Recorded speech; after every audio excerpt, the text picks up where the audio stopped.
Hi hello అండి.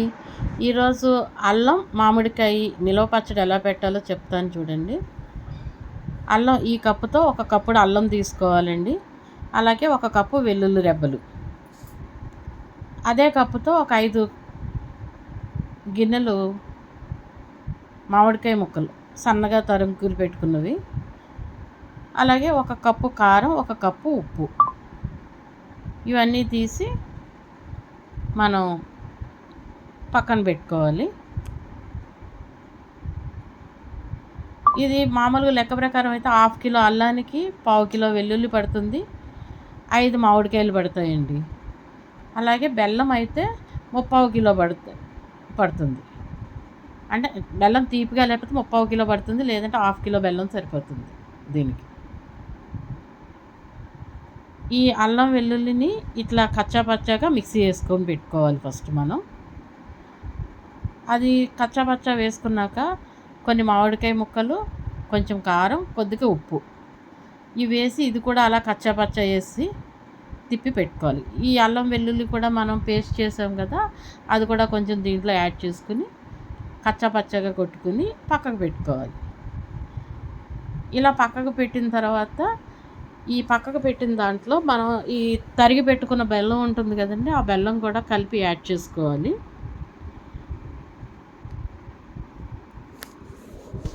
ఈ బెల్లంలో మళ్ళీ ఈ బెల్లము ఈ కచ్చాపచ్చా కొట్టింది ఇదంతా కలిపి మళ్ళీ మిక్సీ పట్టాలి. మనం మెత్తగా పేస్ట్లా చేసేయాలి.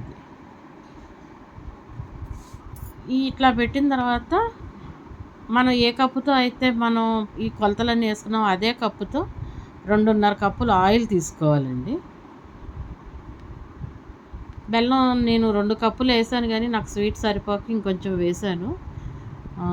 3/4 కిలో వరకు పట్టిందన్నమాట. స్వీట్గా ఉంటే బెల్లం 2 కప్పులు వేసుకుంటే సరిపోతుందండి, కరెక్ట్ కొలత అది.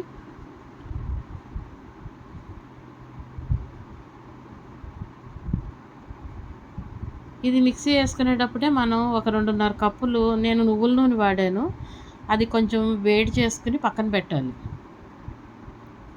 అది కాగిన తర్వాత చల్లగా అయిపోయాక అప్పుడు మనం ఈ పచ్చడిలో కలుపుకోవాలన్నమాట. ఈ బెల్లం కలిపింది మిక్సీ వేసాను కదా, పేస్ట్ కింద అవ్వాలండి, చాలా మెత్తగా అయిపోవాలి. ఎక్కడ బెల్లం ముక్కలు కానీ మామిడికాయ ముక్కలు కానీ ఏవి ఉండకుండా చాలా మెత్తగా పేస్ట్ చేసి పెట్టుకోవాలి మనం. ఇది దోశల్లోకి, ఇడ్లీ, అన్నంలోకి చాలా బాగుందండి. నేను పెట్టాను, నాకైతే బాగా నచ్చింది. పిల్లలు కూడా ఇష్టంగా తింటారు, కొంచెం తీగా ఉంటుంది కదా, అంత కారం కూడా అనిపించలేదు, కరెక్ట్గా సరిపోయినాయి అన్నీ. ఇదిగోండి ఇంత మెత్తగా పేస్ట్లా చేసి వేయాలన్నమాట మిక్సీ. ఇది మనం అప్పటికప్పుడు చేసుకోవచ్చు దీనికి. అంటే అల్లం అన్నీ రెడీగా చెక్కి పెట్టుకుంటే కనుక ఒక రోజులోనే పెట్టేసుకోవచ్చు అండి. ఇది చాలా ఈజీ, బాగుంటుంది కూడా. మన చింతపండు కన్నా ఈ మామిడికాయ తొక్కుతో నాకైతే నచ్చింది, బాగున్నది కూడా. చింతపండు అయితే కొంచెం పుల్లగా అనిపిస్తుంది, ఈ మామిడికాయతో ఆ పులుపుదనం అంత అనిపించలేదు, నార్మల్గా ఉన్నట్టు అనిపించింది. బాగున్నాయి. నేను దీనికి జలాలు తీసుకున్నాను, ఆ పులుపు సరిపోయింది దానికి. ఇది నువ్వుల నూనె అండి. ఇదిగో ఇదే కప్పుతో నేను 2.5 కప్పులు నూనె కాచి చల్లార్చి పెట్టాను.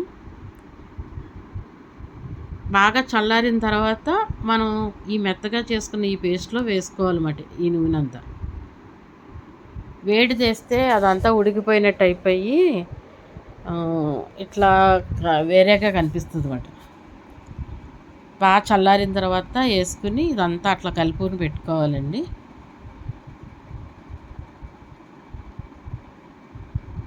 అలాగే కావాలనుకుంటే మనం పోపు వేసుకునేటప్పుడు కొన్ని వెల్లుల్లిపాయలు చితక్కొట్టుకుని కూడా వేసుకుంటే దాంట్లో బాగా కనిపిస్తాయి. నేనైతే ఎండుమిర్చి, ఆవాలు, కరివేపాకే వేసానండి పోపు. అది వేసి ఆ పోపు కూడా చల్లారిన తర్వాత దీంట్లో కలిపేసుకోవడమే.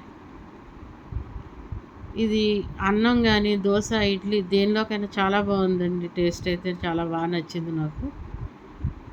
ఎండుమిర్చి, ఆవాలు, కరివేపాకు, కొన్ని వెల్లుల్లిపాయలు కూడా మనం చితక్కొట్టి కచ్చాపచ్చాగాను దీంట్లో వేగిన తర్వాత చల్లారిన తర్వాత కలుపుకోవచ్చండి. అలా కూడా బాగుంటుంది వెల్లుల్లిపాయ వేసుకునే వాళ్ళకైతే.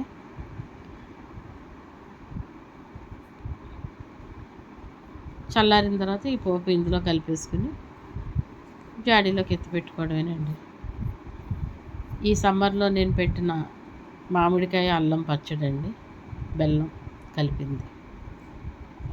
చాలా చాలా బాగా వచ్చిందండి. మీరు కూడా ట్రై చేసి ఎలా వచ్చిందో చెప్పండి.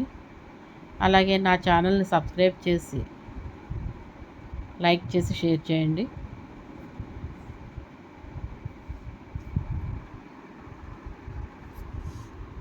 మామిడికాయ అల్లం పచ్చడి ఇది.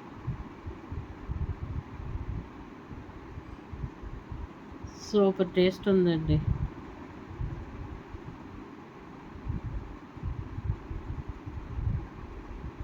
హాఫ్ కిలో అల్లానికి 5 మామిడికాయలు పట్టినాయండి మన చేతి సైజు అయితే.